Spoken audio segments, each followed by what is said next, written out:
എഴുതിയ കഥകൾ പിന്നീട് താങ്കൾ തന്നെ വായിച്ചപ്പോൾ എന്ത് തോന്നി? ഇപ്പോഴും എനിക്കത് അത്ഭുതമാണ്. കാരണം അതിലൊരു തിരുത്തൽ വരുത്താൻ തോന്നുന്നില്ല. വളരെ ഷാർപ്പായിട്ട് ഞാനൊരു പിശുക്കനെ അതിൽ അവതരിപ്പിക്കും.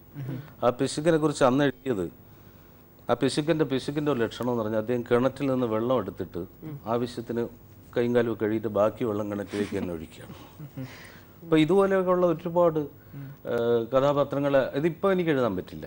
സർ, ഇപ്പോൾ ഒരു കാര്യം ചോദിച്ചിട്ട് ഇതിൻ്റെ ഇടയിൽ, ഇപ്പോൾ സാധാരണഗതിയിൽ സാഹിത്യകാരന്മാരുടെ അടുത്ത് അല്ലെങ്കിൽ കഥ എഴുതുന്നവരുടെ അടുത്ത് നമ്മൾ ചോദിക്കുമ്പോൾ അവർ പറയാറുണ്ട്, ഒരു കഥ എഴുതാൻ തന്നെ അല്ലെങ്കിൽ ആ ഒരു വിഷയം മനസ്സിൽ മനനം ചെയ്ത് പലതവണ മനനം ചെയ്തിട്ടായിരിക്കും ആ കഥാപാത്രങ്ങളെ മനസ്സിലേക്ക് ഏൽക്കുന്നതും അതുപോലെ എഴുതി വരുന്നതും. ഒരു കഥയുടെ കാര്യം സർ, ഇപ്പോൾ ഇത്രയും 15 കഥകൾ എഴുതി എന്ന് പറയുമ്പോൾ മാറി മാറി ഇത്രയും കഥാപാത്രങ്ങളും ഇത്രയും കഥാസന്ദർഭങ്ങളും, അപ്പോൾ ഇത്രയും വിഷയങ്ങളുടെ ഇപ്പോൾ ഒരു സോഴ്സ് എന്ന് പറഞ്ഞാൽ നമ്മളിപ്പം സ്വാഭാവികമായിട്ട് തോന്നുന്നൊരു സംശയമാണ്, എങ്ങനെയാണ് ഇത്രയും വിഷയങ്ങൾ തിരഞ്ഞെടുക്കാൻ കഴിഞ്ഞത്? അത് തന്നെയാണ് ഞാൻ ഇപ്പോഴും ചെയ്തുകൊണ്ടിരിക്കുന്നത്. ഇപ്പോൾ ഞാൻ 2000 ഈ പുതിയ സെഞ്ചുറിയുടെ തുടക്കത്തിലാണ് പഞ്ചിങ് എന്ന് പറയുന്ന ലേഖന പരമ്പര കോളം ആരംഭിക്കും. അപ്പോൾ ഓരോ ആഴ്ചയും വിവിധമായ വിഷയങ്ങളാണ്. ഒരുപാട് പേര് എന്നോട് ചോദിക്കാറുണ്ട്, എനിക്കും അതിന് വ്യക്തമായ ഒരു മറുപടിയില്ല. പക്ഷെ നമ്മൾ കണ്ട ഒരുപാട് കാര്യങ്ങളുണ്ട്, ഒബ്സർവേഷൻസ് ഉണ്ട്, ഒരുപാട് അനുഭവങ്ങളുണ്ട്. ഇത് എഴുതാൻ തുടങ്ങുമ്പോൾ കടന്നു വരുന്നു എന്നുള്ളത്. ചില കഥാപാത്രങ്ങൾ ചിലടത്ത് കണ്ടത്, ഇപ്പോൾ നമ്മൾ ട്രെയിനിൽ സഞ്ചരിക്കുമ്പോൾ ഞാൻ ഇതിനകത്ത് ഒരുപാട് സറ്റയറായിട്ട് നർമ്മമായിട്ടൊക്കെ വരുന്നെങ്കിലും ഒരിക്കലും അതൊരു നർമ്മമാണെന്നോ ഹാസ്യമാണെന്നോ പറഞ്ഞ ഒരു വക ഞാൻ എഴുതിയിട്ടില്ല.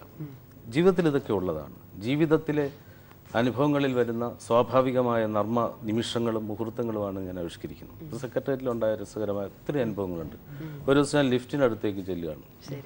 ലിഫ്റ്റിനടുത്ത് ചെല്ലുമ്പോൾ അവിടെ ഒരു അമ്മാവനൊരു സെക്യൂരിറ്റി ഉദ്യോഗസ്ഥൻ ഇരിപ്പുണ്ട്, വളരെ ഗൗരവത്തിരിക്കുകയാണ്. ഇപ്പം ലിഫ്റ്റ് ഓപ്പറേറ്റ് ചെയ്യേണ്ട ആളിരുന്ന് ഉറങ്ങുന്നു എന്ന് പറഞ്ഞാൽ ഉറക്കത്തിൻ്റെ ഏറ്റവും ഭയാനകമായ അവസ്ഥയിൽ അദ്ദേഹം ചരിഞ്ഞ് തലയൊക്കെ മടക്കിയിട്ട് എന്തൊക്കെയോ ഒരു വല്ലാത്ത അവസ്ഥയിരുന്ന് ഉറങ്ങണം, നന്നായിട്ട് ഉറങ്ങണം, ആസ്വദിച്ചുറങ്ങണം എന്ന് പറഞ്ഞാൽ ഉറങ്ങുകയാണെന്ന് തോന്നില്ല, ആ രീതിയിൽ ഉറങ്ങാൻ.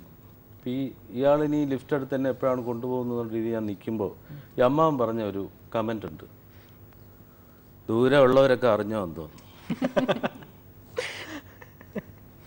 അദ്ദേഹം ഫലിത സാഹിത്യമല്ല, പക്ഷെ അതൊരു ഫലിതമല്ലേ?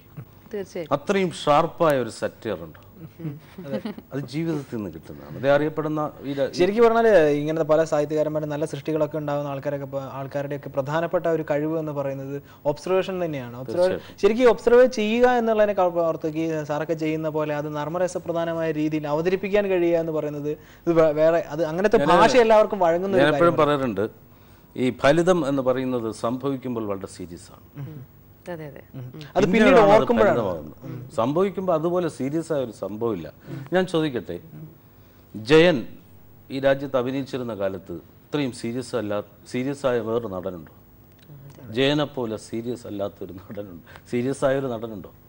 ഇന്ന് ജയനെ പോലെ, ജയൻ്റെ പേര് പറഞ്ഞ ആളിൽ ചിരിക്കുന്ന കൊച്ചുകുട്ടികൾ പോലും ജയൻ അവതരിപ്പിക്കുന്നു. അപ്പോൾ ഇന്ന് ജയൻ ഒരു ജഗദീഷ് ശ്രീമാനേക്കാളും നമ്മൾ ചിരി ഉണർത്തുന്ന ഒരു കഥാപാത്രമായി മാറിയിരിക്കുന്നു. ഇപ്പോൾ ട്രെയിനിൽ ഞാൻ ദിവസം ഇങ്ങോട്ട് വരുമ്പോൾ ട്രെയിനിൽ ഒരുപാട് പുതിയ പരിചയക്കാരെ കിട്ടുമല്ലോ. അപ്പോൾ അങ്ങ് പരിചയപ്പെട്ട് സംസാരിച്ചു തുടങ്ങി. കുറച്ച് കഴിഞ്ഞ് എന്തെല്ലാമാണ് അവർ സംസാരിക്കുന്നത്, ആവശ്യമില്ലാത്ത കാര്യങ്ങളൊക്കെ സംസാരിക്കുന്നത്. ഇപ്പോൾ എനിക്കൊരു പലക്കൊണ്ട് ഒരു ഫാക്കൽറ്റി ഉള്ളത്, നമുക്ക് ആവശ്യമില്ലാത്ത കാര്യം ഒരാൾ പറയണമെങ്കിൽ ഓഫ് ചെയ്തിട്ടിട്ട് അവരുടെ മുഖത്ത് ശ്രദ്ധിച്ചിരിക്കാനുള്ള ഒരു ഫാക്കൽറ്റി ഉണ്ട്. എനിക്ക് മാത്രമല്ല പല വിദ്യാർത്ഥികൾക്കും ഉണ്ട്. സാറ് ബോറനാണെങ്കിൽ പറയും വേണ്ട. അപ്പം ഞാൻ ഇദ്ദേഹത്തെ ഇങ്ങനെ ശ്രദ്ധിച്ചിരിക്കുകയാണ്, വേറെ ഒരുപാട് കാര്യങ്ങൾ ആലോചിച്ചിട്ട് കൂടെ ഇത് ഓൺ ചെയ്ത് നോക്കുമ്പോൾ നമുക്ക് ആവശ്യമില്ലാത്ത കാര്യം പറയുകയാണ് ഓഫ്. അങ്ങനെ ഒരു ഭാഗം ഏതാണ്ട് എനിക്ക് ചിന്തിക്കേണ്ട കാര്യങ്ങളൊക്കെ